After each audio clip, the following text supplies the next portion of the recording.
breaking sports news. Powered by Valvoline Instant Oil Change. On 98.5, the Sports Hub. All right, here we go. Oh, it's happening. This is no drill.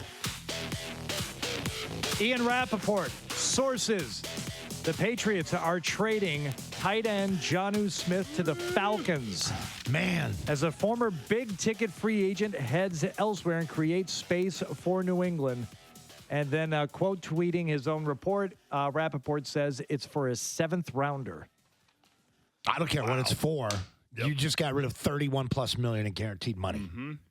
That key phrase there at the end, create space for New England. Create space for what? To do something big. Yep.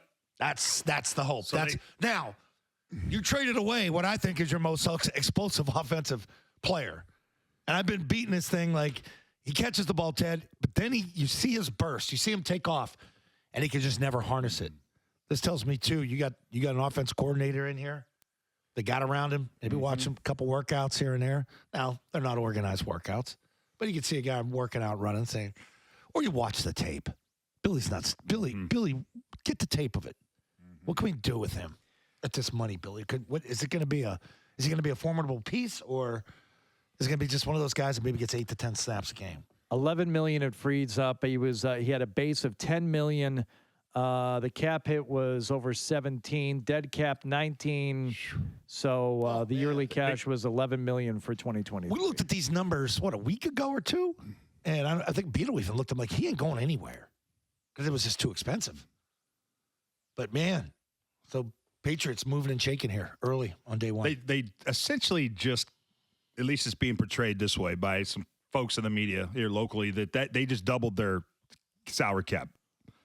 Their salary cap went from 34 essentially to almost 70 million. And there was the thought it would be Smith that would stick and potentially Hunter Henry maybe would have been released because that's how you have more cap savings with that June 2nd date or whatever. But some people thought maybe Henry was going to get whacked. And I just think you need a good tight end. Henry's a good tight end. He's a true wide. How about Jonnu Smith? He did get off on the right foot. Right? Remember when he came in, I remember he was one of the few guys that didn't show up for off-season workouts. Yeah, COVID stuff, yeah. And that probably set it in motion from the very beginning. He never looked comfortable in the offense. Nope, never did. Just said, and like you said during the break, it's kind of a clunky, herky-jerky thing. Yeah. Never really fought the ball to catch it. Hey, they're in the market for tight ends. Yeah. Great draft for tight ends. Draft. And I take a tight end at 14, Ted. Really good tight end draft. And then also, I think there's two really good quality tight ends in free agency. I'd love Mike Gesicki, and then Dalton Schultz is very good. They used a ton of those bunch tight ends. They copied some of the Baltimore stuff, did they, in Houston when Houston beat us with Watson and company. Billy likes using tight ends. Yep. And Billy had Gronkowski and Hernandez here, in the early days. So that's kind of the way Bill wanted to build it. They did it with Watson and Graham back in the day. And here we are. Wow. So tight end will be a need here coming up. So they are looking. I like looking at it from the perspective of people in Atlanta, and they're portraying like Jonnu Smith had 76 catches, 11 touchdowns in the 2 years. Arthur Smith was the Titans' offensive coordinator, and he had 55 catches and 1 touchdown in 2 years with the Patriots. And just kind of like push that off. Don't worry about what happened the last couple of years. Look what he did. Back with Arthur Smith. That's what made him valuable. Arthur Smith is the OC in Atlanta now, I take it? I did radio. Yes. Okay, so that's... And head coach. But I did radio in Houston for 7 years. Oh, that's right, head coach in Atlanta. Head coach. We forget. Head coach. Atlanta's so who's the head coach of the Falcons? No, but they're so irrelevant. Oh, yeah, Art Smith. Yeah. Right. I guess the son of the guy that owns FedEx, ironically. No, but that's what you do in Houston. You cover bad teams, and you talk about... you make justifications for the guys that they would bring in. That's what the Falcons are doing there, Hardy. All right. So we'll continue with you here. 617-779-0985. Jonnu Smith traded to the Falcons for his 7th rounder. Stephen Fall River. What do you got, Steve?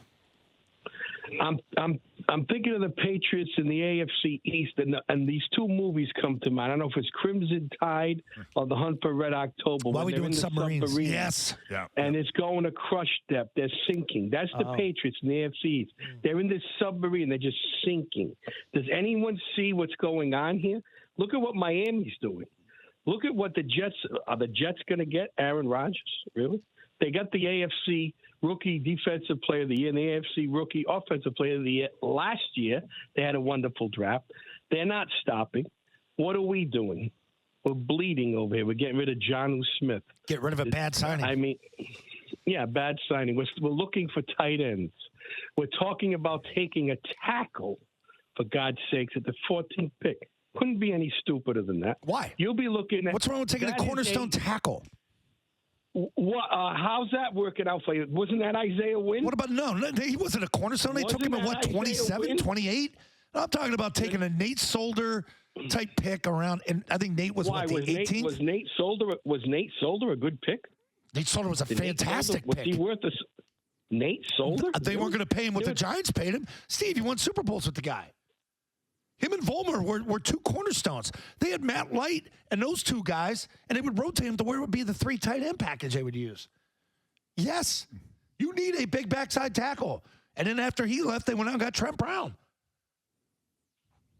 I didn't think Wynn worked here. And I didn't even bring up Isaiah Wynn. I'm talking about a guy like Solder. I think he was picked at 18 or something. Mm-hmm. So, and Dante handpicked him. So I trust that guy.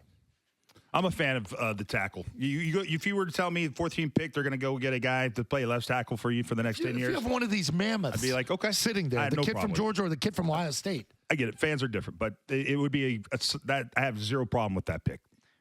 And based on what I did just quickly here, I think the Crimson Tide itself had a very deep crush depth. Yep. You know, 400 meters for some other boats, as they call it in the biz, or at least they did in the movie. But I think they were well below 1,800 feet before they started really getting nervous. You know what I liked about put the string up and you see if the string bends, right? Droops with the gum, the string. Oh, is that what what movie is that? Maybe that was down Periscope. you know what I like. I don't know if that's The string. Remember the Okay. shrub. All right. I think they did a test run too. That would work. It would shrink. The sides would cave in. Like, oh my God, look, the string is sagging. Yeah. I don't hate the idea of taking a tackle at 14. I really don't. I like that better than some other moves. If Mac Jones is going to be your quarterback, then you're going to need to protect him. And Ted, I think you and I feel the same way on this. Like, if you've got someone who's a little more mobile, then maybe you don't have to worry about it as much. Now, you still have to worry about it. You still got to worry about it. Mac Jones is back there. So the idea of the Patriots staying where they are at 14, taking the tackle, I'm okay with that. I am. It's nice to have all these shiny new toys to throw to, but if you can't block for the quarterback, what's the point? Yep. This is step one in fixing it for Billy.